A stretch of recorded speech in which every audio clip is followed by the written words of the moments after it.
Welcome to the ET380 lecture video on the antenna systems 2. Okay, there are two types of antennas, a Hertz and a Marconi. We've covered the Hertz in the first lecture. Marconis are usually vertical, physically 1/4 wavelength long, electrically 1/2 wavelength long, and a ground plane or counterpoise is needed. Okay, let's talk about Marconi antennas or monopole. They're a quarter wave antenna, or called a grounded antenna. It's a vertical antenna with physical 1/4 wavelength long. Its lower end is connected to ground. It's effectively creating a half wave antenna. The ground acts like a mirror, creating a virtual image of the antenna, effectively doubling its length and creating a half wave antenna. Applications are amateur radio, especially low frequencies.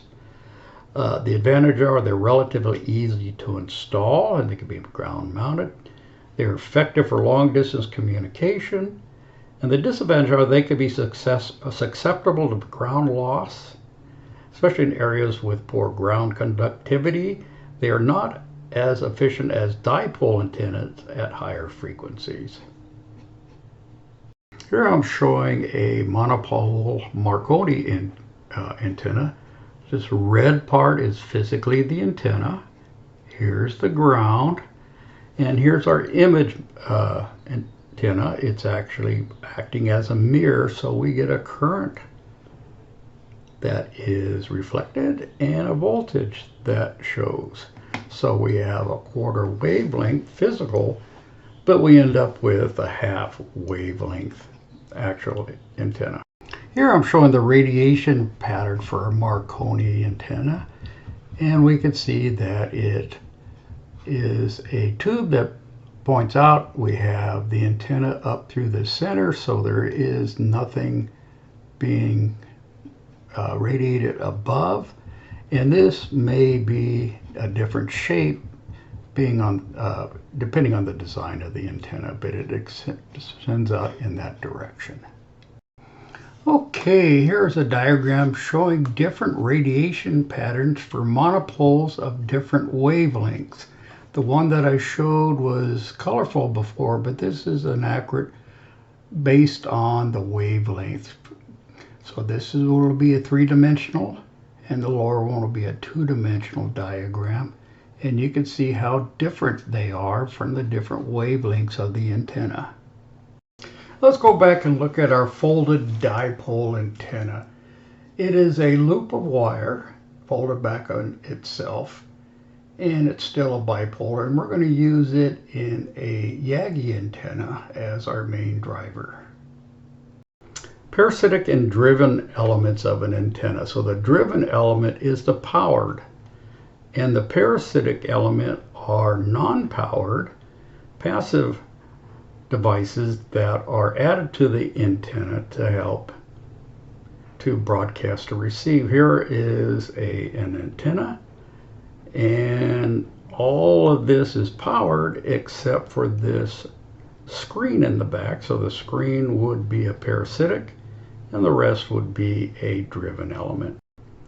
Here's a diagram of two different antennas, a Yagi antenna, which we'll cover later, and we have the red part of this. This is the driven, it's powered. These blue elements are the ones added to improve the antenna performance, and they are parasitic, unpowered. So here's a log parasitic, and it is powered throughout, and we'll cover both of these later. So here we're showing antenna parts. This is a Yagi antenna, and we have a folded dipole as our driven, so it's powered. And this one back here is a reflector. It's 5% longer than the driven, and it's placed close to the driven, and it acts as a concave mirror, and it reflects energy in the direction of the radiation pattern. So this is a directional antenna down the center, and the directors are on this side, and they're 5% shorter than the driven element. They increase radiation in its own direction, behave like a convergent convex lens, and the number of directors are placed to increase the directivity. So the boom would be the center part, and it would be insulated from these elements. Okay, let's take a look at two other wire type antennas, the helix and the loop. Okay, loop antennas are basically coils, and it may be any shapes as a circular, rectangular, triangular, or square. The advantages are compact in size and has high directivity. The disadvantages are impedance matching and high resonance quality factor. The application for a loop antenna are RFID devices, medium frequency, high frequency, and shortwave receivers, aircraft receivers for directional finding, and ultra high frequency transmitters. Here's our radiation pattern for our loop antenna. You can see the loop here in the middle and the pattern, and it's essentially the same as a short horizontal dipole antenna. Our last class for wire antennas is the helical antenna, and it is a wire antenna itself forms the shape of a helix, as you can see here in our diagram or a picture of our antenna, and it used for broadband VHF and UHF. Frequency range is between 30 megahertz and 3 gigahertz. And its advantages are it's simple, it has high directivity, wider bandwidth, can achieve circular polarization, and can be used in HF and VHF bands also. Okay, the disadvantages are the antenna is larger and requires more space. Efficiency decreases with the number of turns. And the applications are VHF, satellite and space probe communications, telemetry links with ballistic missiles and satellites at Earth stations, communication between the moon and Earth, and radio astronomy. Well, there are two modes for the radiation of the helix antenna.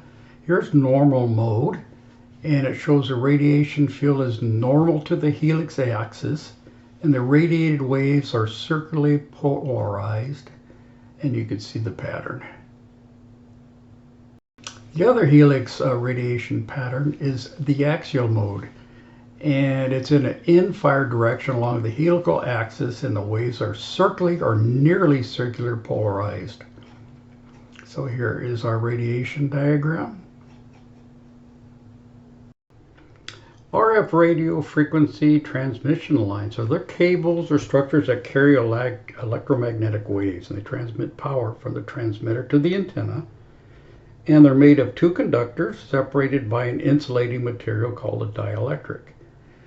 The behavior of RF transmission lines is different from a standard wires carrying low frequency signals.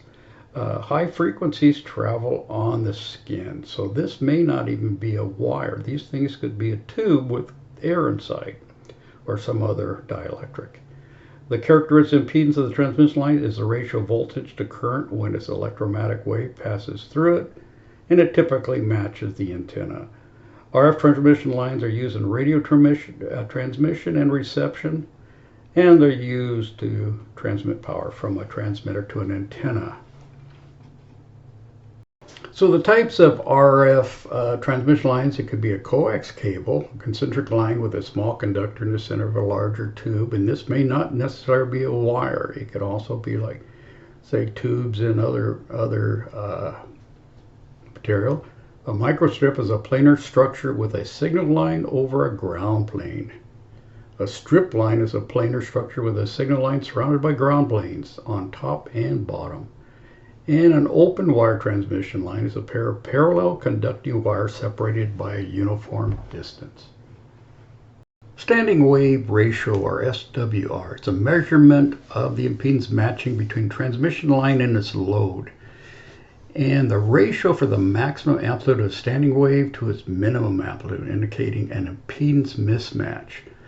So we want a low SWR, about 1 to 1, and that indicates a good impedance match, which means we have a good power transfer. And a high SWR shows poor matching with more power being reflected back towards the transmitter. Here I'm showing an SWR meter, and it's a tool to measure the SWR. And it's also known as a VSWR meter or an ISWR meter, and it's used to measure the SWR. Here's a picture of I think, an inexpensive one, but we need this to adjust the feed lines antennas for optimum impedance match. The velocity factor in transmission lines is the ratio of the signal speed in the transmission line to the speed of light in a vacuum. It's expressed as a percentage and is primarily determined by the dielectric material of the line. So here I have a table of radio coax and its velocity factor all the way through. So I'm showing the radio coax, the twin lead. This is the window line, which is the pass-through for a window pane, and the ladder line, which is an open wire, and these could be plastic separators or cable that's open in the center. Antenna couplers. The antenna coupler, also known as an antenna tuner or transmatch, is a device used to match the impedance of the radio transmitter or receiver to the antenna's feed line. And why is it important? The antenna's impedance doesn't match, power transfer becomes inefficient, and the transmitter can be damaged. So what happens when it's detuned? Detune means that the impedance matching is not achieved, resulting in a mismatch between the radio and the antenna. It is best to have the transmission line and the antenna matched impedances in order to have the maximum power transfer and to get the best SWR. So they come in different configurations that could go into the antenna between the receiver and the antenna. And here we're showing L networks, and this is a low pass with an impedance step up here on this inductor. So you have a variable capacitor and a selectable inductor. Here I'm showing a low pass impedance step down antenna tuner, and they're on opposite sides. Okay, here are two more antenna tuners. This is the T-pass, and it's shaped like a T, and a series parallel network antenna tuner circuit. Here's a pi network antenna tuner circuit where it's shaped like the pi symbol. Signal to noise ratio. So SNR is a measure of the level of the signal compared to the level of the background noise. It's usually in decibels, and a ratio higher than 1:1 or greater than 0 dB indicates more signal than noise. High SNR means a signal is clear and easy to detect, and a low SNR means that the signal is corrupted and may be difficult to distinguish or recover.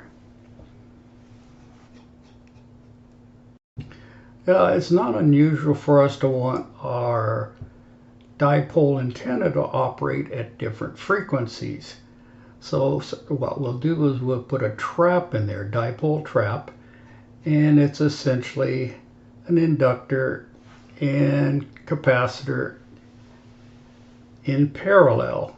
And what that allows us to do is operate at different frequencies, or two different ones. So the intersection will be used when the trap resonates, and the whole wire will be used where it doesn't resonate. So what we'll end up with is two links of antennas that could be operated at different frequencies.